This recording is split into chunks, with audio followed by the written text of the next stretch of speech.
Aviso de gatilho. Esse podcast tem histórias de abuso sexual.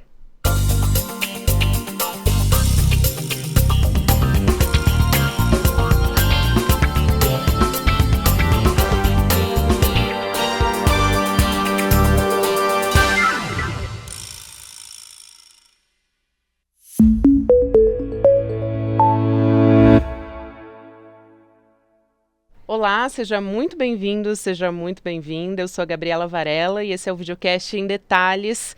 Aqui a gente sempre mergulha numa notícia, numa temática. E hoje eu estou na companhia da Clarissa Levi, que é repórter da agência pública. Ela que foi uma das jornalistas que fez uma investigação, fez parte da equipe a respeito do caso envolvendo Samuel Klein, o fundador das Casas Bahia. História que você vai conhecer a partir de agora. Clarissa, seja muito bem-vinda ao Em Detalhes, um prazer falar com você.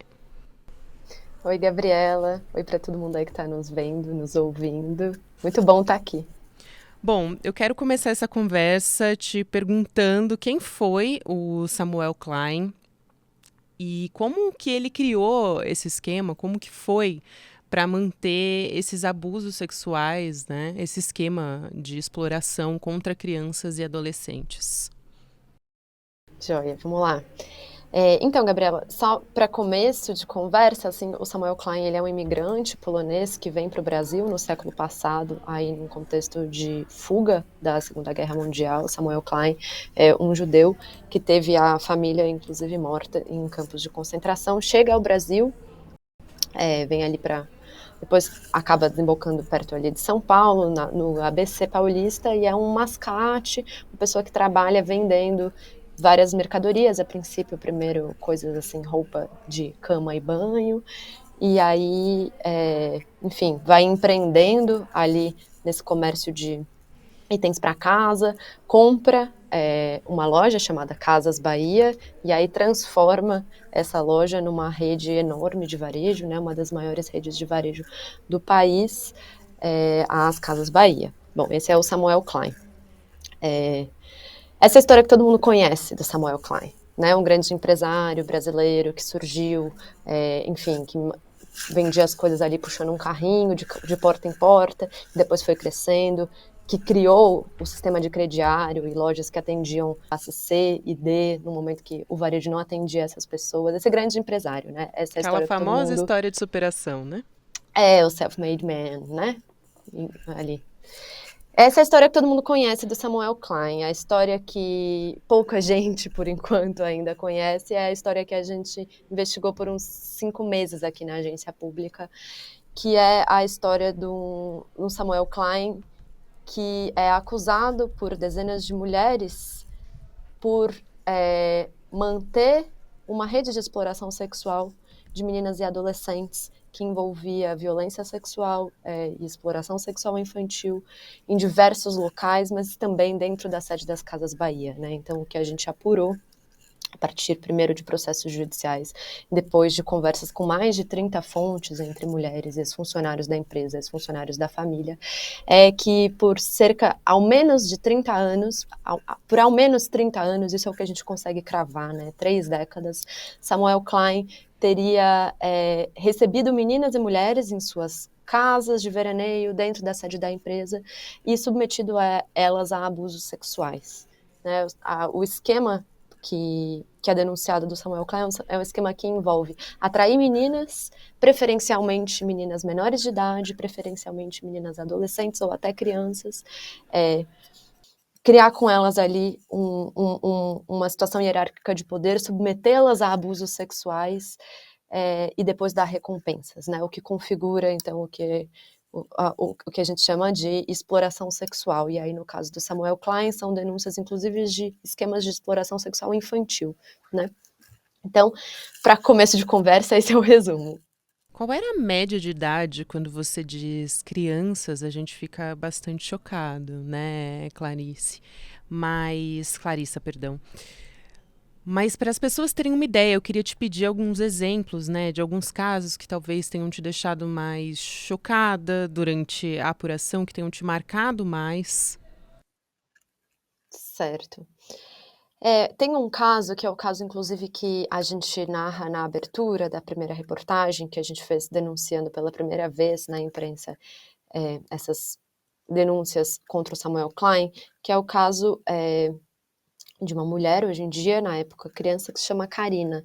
Karina conta que, aos 9 anos de idade, foi levada pela irmã para a sede das Casas Bahia, em busca de um tênis. Karina vinha de uma família ali, de uma condição socioeconômica muito vulnerável, não tinha tênis para usar, e aí a irmã dela estava há um tempo frequentando a sede das Casas Bahia, onde ela recebia vários presentes após ser submetida a abusos sexuais.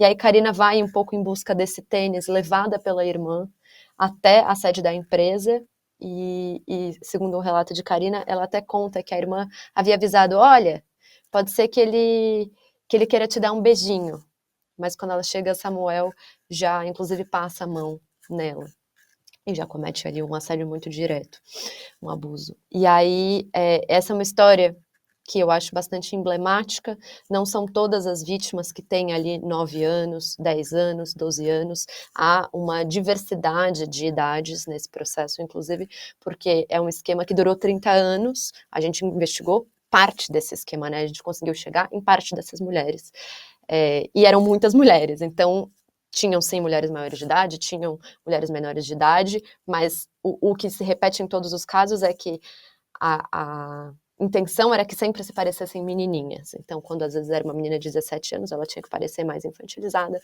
Quando às vezes era uma pessoa de 20 anos, ela ela só entraria pro esquema, só seria aceita no esquema se ela parecesse ser mais nova. E eu acho que o caso da Karina, que eu escolhi comentar, é emblemático, porque ele traz algumas dimensões já do que a gente conseguiu apurar de funcionamento desse esquema. A Karina havia sido trazida por uma pessoa de confiança dela, então uma outra pessoa tinha levado ela para o esquema, que era a própria irmã. Isso é um elemento que se repete nesse esquema do Samuel Klein. Samuel Klein compensava e favorecia aquelas meninas que trouxessem outras. Então, isso é um elemento importante para entender a engrenagem desse esquema. Era Um sempre outro assim elemento que funcionava, então. Não, Não, tem outra maneira desculpa te dele cortar. chegar a essas Sim, crianças, né? Eram sempre pessoas em situação de vulnerabilidade, né? Isso era sempre pessoas em situação de vulnerabilidade, pela idade e vulnerabilidade socioeconômica, sempre, sempre. Mas Samuel Klein também contou com trabalhos de mulheres que agenciavam, que buscavam meninas, faziam a logística, para que elas estivessem nas festas, para que elas estivessem disponíveis para ele no final de semana que ele ia passar em Santos, em Angra dos Reis. Então também tinham o que, enfim, vulgarmente a gente pode falar de, sei lá, agenciadoras, né? Mulheres que agenciavam essas meninas. Então não era só esse agenciamento espontâneo, né? De tipo assim, uma pessoa levar a outra. Mas o caso da Karina é emblemático, e isso se repete em vários, porque as meninas eram recompensadas se trouxessem outras. E muitas vezes levavam uma amiga, uma irmã, até para também ter companhia naquele processo, assim. Então, acho que tem esse elemento de ser trazida por alguém próximo. O outro elemento do caso da Karina que é simbólico e ajuda a explicar o esquema é o fato da Karina ter sofrido esses primeiros abusos dentro da sede das Casas Bahia, que é um lugar onde muitas meninas sofreram seus primeiros abusos, e de os abusos não terem parado só lá. A partir do momento que Karina entra nesse esquema e não consegue muito sair desse esquema, ali, imagina, a gente está falando de uma pessoa, de uma criança de 9 anos de idade, depois de 10, né? Ela vai crescendo nesse esquema, ela passa a infância dela, essa parte final da infância e a adolescência toda dentro do esquema. E aí a coisa se expande, não é só abusos às quartas-feiras à tarde, na sede das Casas Bahia, também um convite para uma viagem para Angra dos Reis, que sai de helicóptero da sede das Casas Bahia. Aí depois também um convite para um final de semana, nas propriedades, nas mansões que ele tinha na Baixada Santista. E aí isso também é outro elemento, assim. E Karina, depois, inclusive, tem lá na matéria e vai ter no nosso podcast, os detalhes de como isso se desenrola ao longo da adolescência, dessas meninas, assim, os impactos que traz. Eu imagino que é indescritível, né? Os impactos que essas mulheres, hoje mulheres, né, crianças, adolescentes, tiveram. Bastante difícil, inclusive, falar sobre isso, né, Clarissa? Agora, assim como o Samuel, o filho dele, o Saul, eu acho importante também incluir nessa conversa, porque ele também tinha o mesmo modus operandi, aliás, é uma pergunta, na verdade, né? Se era sempre o mesmo modus operandi do pai, porque ele também abusou, né, de adolescentes, de mulheres, jovens em situação de vulnerabilidade social, e ele continua solto, mas diferente do pai, ele foi condenado pela Justiça do Trabalho a pagar uma multa, né, de 30 milhões de reais. Como é que aconteciam esses abusos do Saul Klein e quais são as semelhanças, as diferenças, talvez, que você veja de um caso para o outro? Uhum. Gabriela, a gente costuma falar aqui, a partir do que a gente apurou, a partir do que a gente reflete aqui junto enquanto equipe, é um pouco que cada membro da família Klein envolvido em casos de abuso e de violência contra a mulher reflete um pouco a sua geração, um pouco o seu tempo, o seu período histórico. Então, se no caso do Samuel Klein, a gente tinha ali um agenciamento feito por mulheres, mas também tinha, por exemplo, como mecanismo de atrair meninas. O Samuel Klein chegar no apartamento dele em Santos e oferecer 50 reais para todo mundo na rua e formar uma fila de pessoas que recebiam 50 reais. E aí ele convida algumas dessas meninas que estavam atraídas lá por ganhar 50 reais para entrar. Um esquema que eu classificaria como menos profissionalizado, né? Um esquema mais ali, a No céu improviso, aberto, talvez. na luz do dia, chegava em Santos e descarregava um monte de cestas básicas, e aí vinham pessoas pegar essas cestas básicas. Então tinha esse aspecto da filantropia ali, que vinha junto com, então tá bom, você não quer vir tomar um café da manhã comigo? Vem tomar um café da manhã comigo e tal. O Samuel tinha, assim, pessoas que trabalhavam para ele agenciando meninas, pelo que as nossas apurações indicam, mas não era só isso. Agora, o esquema do Saul já é um esquema com algumas diferenças e também em outro período histórico, assim. As principais denúncias de pessoas que contam terem sido aliciadas para o esquema do Saul Klein, elas vêm sempre via intermediárias que, segundo as denúncias, estavam trabalhando diretamente no esquema.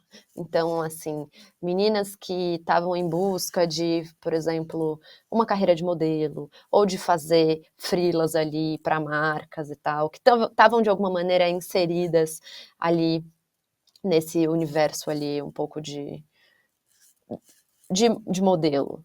Recebem convites para supostos trabalhos, que não são trabalhos, que quando a menina chega, alguém vai e explica, fala, não é bem isso, na verdade, esse casting não vai funcionar assim, não vai ter o casting, mas aqui tem um cara muito rico, muito interessante aqui, que quer te conhecer, se você der certo com ele, se ele gostar de você, você vai ganhar muito dinheiro, muito mais do que ganharia no casting. E eu também eu coloco em outros castings. E aí a menina, assim, pega de surpresa, mas o que vai acontecer? Não, nada, ele só quer te conhecer. E aí a menina sofria na sequência um abuso sexual violento, né? Tem muitas histórias do Saul que se repetem assim. Para além dessas meninas que já estavam inseridas ali, ou com alguma proximidade, sendo convidadas para estar inseridas nesse universo de casting, de indústria da moda e tal, tem histórias de outras meninas agenciadas nas próprias escolas. Então, essa coisa de porta de escola, porque Saul Klein, segundo as denúncias, também tinha essa preferência por meninas mais jovens, que aparentassem ali um certo ar infantilizado, uma idade menor, assim. E aí tem algumas diferenças, assim, porque o grosso dos casos denunciados, investigados do Saul Klein, os abusos acontecem em casas deles de veraneio, aqui no interior de São Paulo e tal, mas já não é a sede da empresa vinculada. É importante sim mencionar que Saul Klein, durante muitos anos, teve um cargo alto na Casas Bahia e que há denúncias que pesam contra ele no período em que ele estava trabalhando na empresa, né, da qual ele é herdeiro.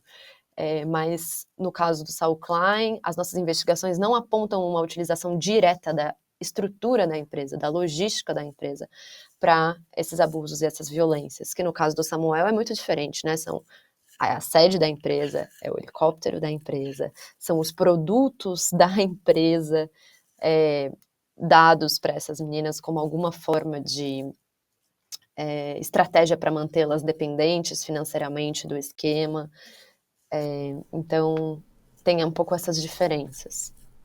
Sem dúvida, é muito importante você ter pontuado. Clarissa, por que você acha que lá em 2021, quando vocês fizeram essa investigação, essa série de reportagens, né, não foi um escândalo nacional? Porque as histórias são chocantes, né? E as Casas Bahia são quase um símbolo, né, nacional. Eu me lembro, enfim, há algumas décadas, essa loja todo mundo comprava, né, nas Casas Bahia, assim, não existia assim, para muita gente, né, para classes menos abastadas, inclusive, era a única opção fazer a compra nas Casas Bahia, então era muito conhecida, né? E também te pergunto, aproveitando, por que que não foi, você acha, esse escândalo, a importância do jornalismo independente, do trabalho que vocês estão fazendo. Inclusive, aproveito para parabenizar você, toda a equipe, por todo esse trabalho, para produzir esse podcast, né, que vocês vão fazer, estão fazendo, né, já começaram. Vamos começar a fazer agora que conseguimos a ajuda das leitoras e dos leitores, Que das bom. nossas aliadas e aliados da agência pública, né? Que a gente tem um modelo de financiamento coletivo aqui na pública. Depois posso falar um pouco mais disso, Claro, porque por tem favor. tudo a ver com essa história, assim, né? Tem tudo a ver com essa história. Olha, Gabriela, é difícil, né, imaginar que a gente aqui no Brasil conhece mais os escândalos de violência sexual de empresários americanos, como Harvey Weinstein, como Epstein, do que o caso de um empresário brasileiro, né, de uma empresa tão conhecida, tão presente no cotidiano de tantas pessoas e que acumulou tantas vítimas ao longo de ao menos 30 anos de abusos, assim. Para a gente é muito difícil, assim, até hoje, olhar para essa história e ver que as pessoas não conhecem essa história, que o caso das Casas Bahia, né? As Casas Bahia enquanto marca, e o próprio fundador das Casas Bahia conseguiu abafar essa história, conseguiu empurrar essa história para baixo do tapete por todos esses anos. E como a gente tem falado aqui, conseguiu manter esse esquema de exploração sexual por ao menos 30 anos sem ser incomodado nem pela justiça, nem pela polícia e nem pela imprensa. E aí, aqui chegando na tua pergunta, na imprensa, né? Quando a gente foi começar a investigar essa história, ali no final de 2020, tinha saído uma nota na Mônica Bergamo sobre o caso do Saul Klein, uma reportagem feita pelo Pedro Lopes no UOL sobre o esquema do Saul Klein, e uma reportagem no Fantástico que falava também, tinha várias denúncias sobre violência sexual envolvendo o Saul Klein. Mas quando saíram essas matérias, não tinha nada sobre Samuel Klein. Então, existia ali Saul Klein, e, por exemplo, na matéria do Fantástico, que saiu na Globo, existia Saul Klein, filho de um grande empresário paulista. Que empresário é esse? Simplesmente o fundador das Casas Bahia, né? Saul Klein, herdeiro do Império das Casas Bahia, mas isso não aparecia, né? Quando isso aconteceu, a gente já estava atrás da história, e a gente falou, gente, isso não é possível. Ninguém vai falar Samuel Klein, ninguém vai falar Samuel Klein. Que loucura, porque naquela altura existiam processos judiciais de vítimas do Samuel Klein que não estavam em segredo de justiça. Então, poxa, sei lá, a gente jornalista, né, vai procurar, vai investigar alguém, se eu vou investigar o Saul Klein, vou digitar Klein lá, no site do TJ São Paulo, no Jus Brasil, em que outras ferramentas a gente usa, e vai aparecer Samuel Klein em algum lugar. Ou, né, a gente vai tentar apurar, puta, o Saul Klein é filho de quem? E quando a gente percebeu que a denúncia era só contra o Saul e não se tocava no nome do Samuel Klein, a gente falou, bom, isso é sintomático, bom, talvez a imprensa comercial não vá falar sobre Samuel Klein, então vamos fazer a nossa investigação com calma, né? Essa foi uma decisão aí do Thiago Domenici, que coordenou o nosso trabalho de apuração aqui na Pública. Então, vamos investigar o Samuel com calma, porque só a Pública pode dar essa história. E aí, uma coisa muito... Porque pra gente foi muito difícil, e claro que pra gente é um pouquinho difícil, mas para as vítimas é muito mais difícil, e até difícil falar sobre, é porque essa é uma história que já era conhecida, né? A gente chega para conversar com uma pessoa, e a pessoa fala assim, mas há tantos anos atrás um jornalista esteve aqui, e nunca saiu nada. Lembra do momento que a gente liga para um advogado que representava 6, se eu não me engano, 6 ou 5 mulheres que buscavam uma indenização do Samuel Klein por conta dos abusos sofridos na infância e na adolescência. E a gente liga para esse advogado e fala, bom, né, somos da mídia independente, estamos buscando contar essa história, estamos fazendo uma investigação, queria saber se a gente pode conversar com o senhor e também conversar com os teus clientes, para nós seria muito importante ouvi-las. E aí esse advogado responde no telefone, fala, eu não sei se vai dar, eu não sei se eu vou poder ajudar, porque há 4 anos atrás o repórter de um jornal esteve aqui, eu reuni as vítimas, foi uma tarde difícil para elas choraram, foi um desgaste e nunca saiu nada. Desculpa, eu não sei se eu vou poder te ajudar. De um grande meio de comunicação, ele nunca te De um disse. grande meio de comunicação, de um dos principais jornais do país. E isso não foi só de uma vítima, isso não foi só num caso. Então, a gente foi ao longo do tempo percebendo que outros colegas jornalistas sabiam dessa história. E aí a gente sabe que a responsabilidade não é, sei lá, do repórter, né, que foi lá cobrir a história. É uma responsabilidade dividida aí e com, né, o que conta, a gente sabe, né, as estruturas de poder dentro do jornal. O repórter que vai lá e escuta a história, ele é o elo mais fraco dessa estrutura de poder. Normalmente que define ele que vai pro ar, batalha que não vai muito pro ar. para conseguir apurar uma história dessa, né? Ele não vem dele E uma essa história como decisão. essa é muito complexa, né? Muito difícil, exige muito tempo, muita estrutura. Imagina, fomos uma equipe de 6 pessoas, quase que 5 meses dedicada a isso, 4 meses, não me lembro ao certo agora. O custo que isso tem, né? O investimento que o veículo pode fazer, de falar assim, não, tudo bem, vocês 4, vocês 6, fiquem fazendo só isso, fiquem fazendo só essa investigação, que poderia render algo muito forte e poderia render menos. Porque, enfim, faz muito tempo e tal. Então, mas aí para resumir, o fato é que quando a gente publica a matéria, a gente já imaginava que seria difícil que outros veículos entrassem na apuração, mas a gente não imaginava que a história seria ignorada e que a história seria abafada. Porque é isso, assim, é um caso de interesse público nacional, é um caso que envolve editoria de economia de empresas, é um caso que envolve editoria de gênero de mulheres, é um caso que envolve várias dimensões, assim, e por mais que talvez a gente soubesse que a imprensa comercial não ia fazer o esforço de tentar seguir investigando, né? A gente imaginava que algum tipo de repercussão teria para além, teria alguma nota noticiosa, sabe? Do tipo, Samuel Klein é acusado de algo.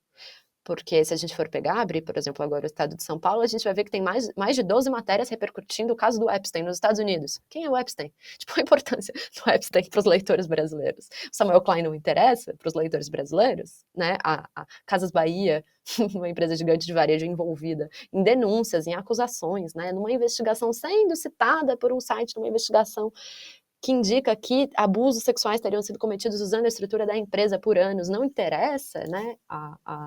Ao leitor brasileiro. É surreal, é surreal. É surreal, assim, o peso, ou a ausência de peso do critério jornalístico, né, no silenciamento dessa cobertura. E daí a importância do jornalismo independente, né? Quero ouvir um pouco você falar sobre o financiamento, saber qual a previsão que vocês têm de produção e uma previsão de estreia, talvez, né? E o que vocês pretendem trazer, eu sei que vocês ainda vão apurar, mas, enfim, você já percorreu junto com a equipe esse caminho uma vez lá em 2021. Então, o que vocês querem trazer de inédito, né? Um novo formato em podcast, mas o que vocês querem trazer de novo em relação à série de reportagens que vocês fizeram lá em 2021? Bom, acho que a nossa vontade, o nosso objetivo o que está nos movendo agora é tirar essa história debaixo do tapete, né? Essa história ela foi abafada. A gente tem a clareza disso. E aí o nosso objetivo é jogar a luz sobre essa história de um jeito que consiga chegar em mais pessoas, e aí a nossa escolha por fazer um podcast que chegue em mais ouvidos, né? É uma história que tem várias nuances, é uma história que diz muito sobre o nosso país, é uma história que não é só sobre Samuel Klein, sobre Saul Klein, é sobre outras pessoas, inclusive, envolvidas nesse clã familiar, é sobre uma grande empresa, né? É sobre a cobertura da imprensa também, a atuação ou não atuação da polícia, e também sobre como a justiça lida ou deixa de lidar com casos de violência contra a mulher.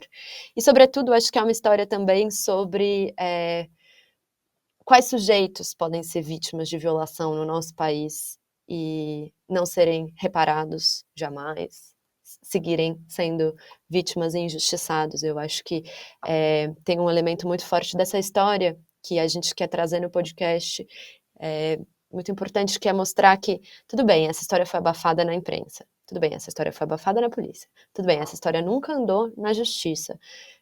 Beleza, o caso do Saul agora andou na justiça trabalhista, mas é na esfera da justiça trabalhista, né? Existe É um pequeno processo. passo. É um pequeno prazo. Tem um processo da esfera criminal, né? Tem uma investigação. Como é que tá essa investigação? A gente também quer mostrar isso no podcast. Mas, por mais que essa história tenha sido abafada também nessas 3 dimensões, digamos aí, dessas instituições, esses não eram casos desconhecidos da população.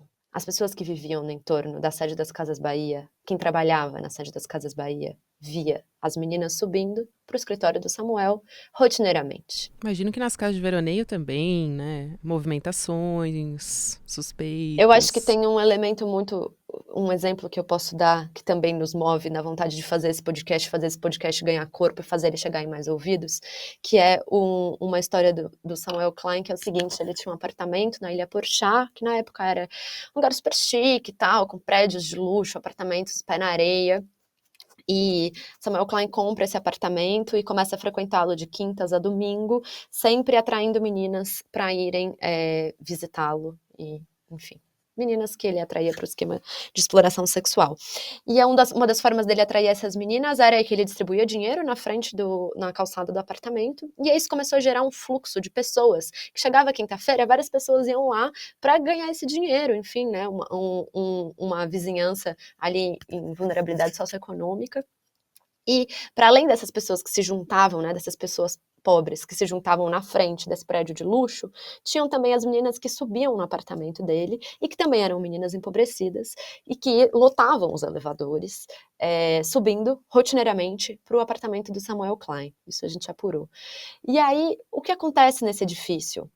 Em determinado momento, os vizinhos ficam muito incomodados com essa aglomeração de meninas pobres subindo pelo elevador, com essa aglomeração de pessoas empobrecidas em frente ao prédio. E aí, os vizinhos se organizam e fazem um abaixo-assinado para tirar o Samuel Klein do condomínio. Tá certo, eles tiram o Samuel Klein, mas não tem nenhuma denúncia no Conselho Tutelar contra o abuso de menores. Né? Eram meninas, crianças, adolescentes que frequentavam o prédio, que eram vistas, essas meninas incomodaram, mas não tem nenhuma denúncia no Conselho Tutelar de São Vicente ali, onde fica a Ilha Porchat, e eu acho que isso é muito simbólico, né? Tinha muitas pessoas que conviveram com essa história e que naturalizaram e normalizaram esse abuso. E essa história também é sobre isso, essa história é também sobre uma vítima que fala: poxa, Clarissa, não sei se eu vou conversar com vocês nesse podcast, porque vão me julgar, porque vão falar, mas por que eu voltava lá? Mas eu não precisava ir, ou... E a gente não pode nem garantir que não vão fazer isso, porque a gente sabe que a gente tem uma sociedade extremamente patriarcal, que coloca a culpa nas mulheres, nas vítimas, então, realmente, né? É compreensível que essa pessoa não queira dar esse depoimento. A gente está chegando ao final do episódio, Clarissa, mas queria pedir para você responder rapidinho a respeito de uma data de estreia, se vocês têm essa previsão, e sobre uma reparação, né? O Samuel, ele morreu em 2014. Até por isso eu imagino que tenha sido possível trazer essa história à tona, né? Uma pessoa que consegue manter um esquema desses de abuso por 30 anos e não ser descoberto é alguém muito poderoso. Eu tô vendo aqui pela história, enfim, você contando é bastante claro isso. Que tipo de reparação pode ser feita na justiça ainda para essas vítimas do Samuel? E também queria saber quais os outros tipos de reparação que vocês conseguiram ou que você imagina que vocês podem conseguir para a sociedade mesmo, né? Porque houve até uma sugestão, um projeto de lei motivado pelas reportagens da Pública lá em 2021 para reparação civil para vítimas de abusos sexuais. Isso é importante também, né? Então, juntar isso numa resposta que é um caso bastante complexo, né? Eu poderia ficar muito tempo ainda falando com você sobre ele e a gente com certeza, todo mundo que está acompanhando, assim como eu, a gente vai querer ouvir o resultado no podcast, mas vamos lá tentar resumir isso para fechar a nossa conversa. Obrigada, Gabriela. Acho que essa é uma dimensão muito importante dessa história e é importante a gente olhar para isso também, porque tem vida pela frente aí, né? Inclusive dessas mulheres, dessas vítimas. Infelizmente, no caso do Samuel Klein, os crimes, né? Samuel Klein morreu, então na esfera criminal a coisa não pode andar, né? Ele não pode ser culpabilizado.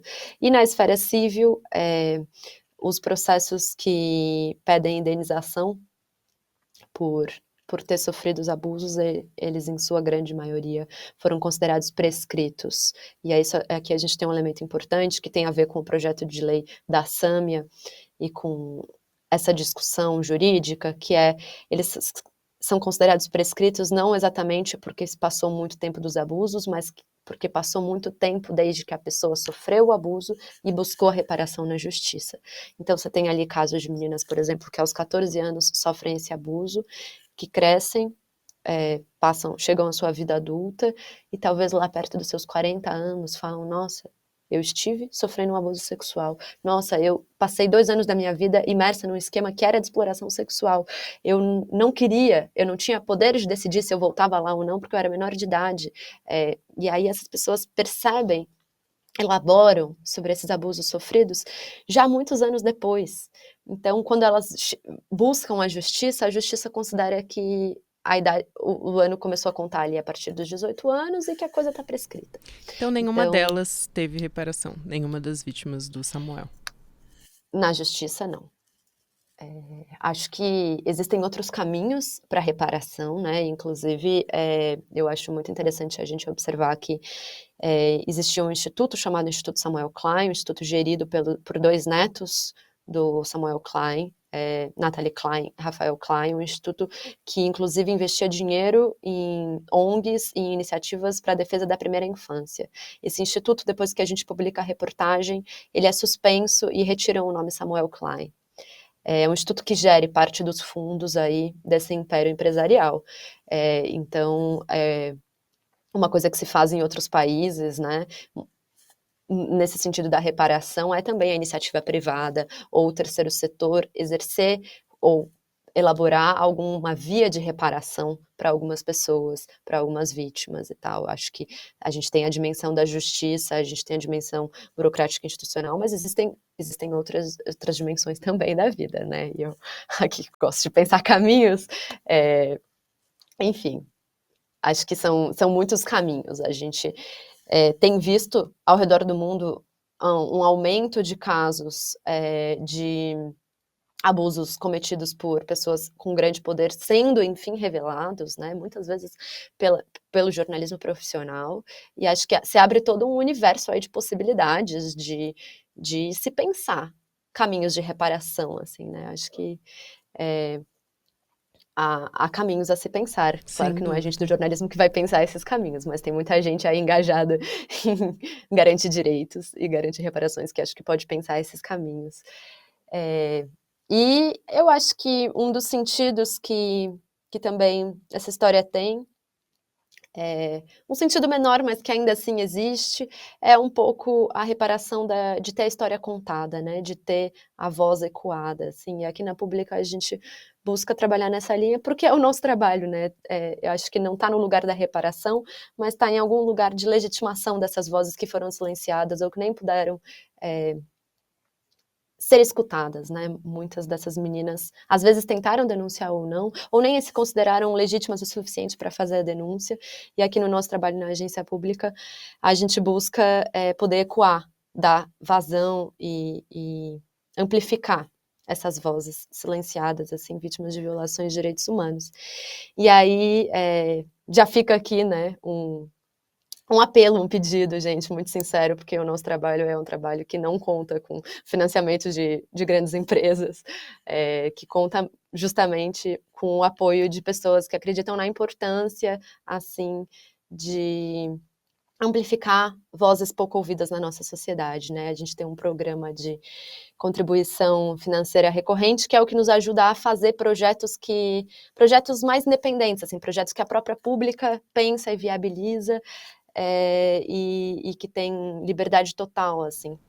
E contem com a gente, Clarice, aqui no ICL Ai, que também, que a gente, legal, que bom, legal. a gente também faz parte do jornalismo Sim. independente e é um projeto importantíssimo, pode contar com a gente para apoiar vocês, enfim, nessa divulgação. Quero muito que chegue a muita gente, porque de fato não teve a devida importância, né, assim, em termos de divulgação, a gente pode dizer isso, né? E realmente esse caso tem que chegar em muita gente, então podem contar com a gente. Quero te dar parabéns mais uma vez pelo trabalho. Foi um prazer conversar com você, Clarice, eu adorei a nossa conversa. Então, mais pra frente, eu espero a gente conversa de novo para você poder falar mais sobre quando o podcast estiver pronto. Vocês têm uma ideia ainda não? Gabriela, é uma coisa pro ano que vem, Tá. A gente pensa aí pro próximo ano. Tem muita água para rolar, mas eu quero muito poder voltar aqui, ou alguém da equipe voltar aqui para contar atualizações do projeto, né? Enfim, para a gente também é muito bom poder estar junto e expandir as nossas redes, assim, né? Expandir as nossas conexões, né? Eu acho que é muito interessante esse processo, então eu também te agradeço muito pelo convite e vou te manter atualizada aí do Combinado. projeto. A gente vai falando. Combinado. A Clarissa Levi, que é repórter da Agência Pública. Um beijo, seja sempre muito bem-vinda aqui no Em Detalhes. E a gente já tem um encontro, então, marcado. Você ou, enfim, toda a equipe da Agência Pública é muito bem-vindo sempre aqui. Um beijo, até a próxima. Um beijo grande, até, e parabéns pelo trabalho de vocês. Obrigada, Acompanho. vocês também. O videocast Em Detalhes fica por aqui. Como você sabe, o ICL é um veículo 100% independente, com zero publicidade e zero monetização. É o apoio da nossa comunidade ICL que torna nosso trabalho possível. Então, participando do ICL, você não só colabora com a nossa causa, como também ganha acesso a centenas de cursos com professores renomados.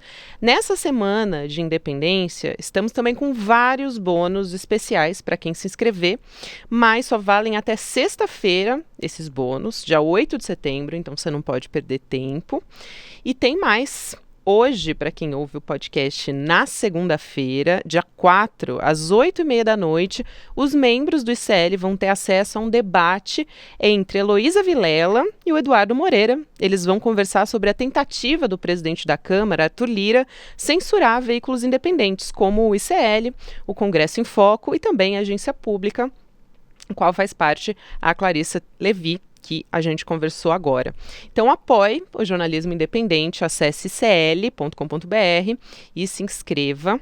Próximo episódio vai ao ar às 10h30 da manhã, do Em Detalhes, ao vivo no YouTube, por onde você acompanha toda a programação do ICL Notícias, sempre de segunda a sexta-feira, e você também pode acompanhar o Em Detalhes pelas plataformas de áudio.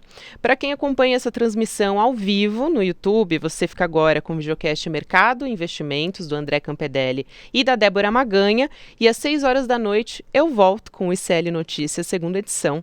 Vai ser comigo, com o Chico Pinheiro e com o Chico Sá. Até mais. Estamos em guerra pela independência. Eles atacam, tentam nos intimidar, usam as estruturas de poder para distorcer a realidade. Mas não vão nos calar. A gente não se curva, a gente vai à luta. Em um sistema viciado em meias-verdades, Nós somos a resistência, nós queremos a verdade. Por isto, levantamos a bandeira da independência.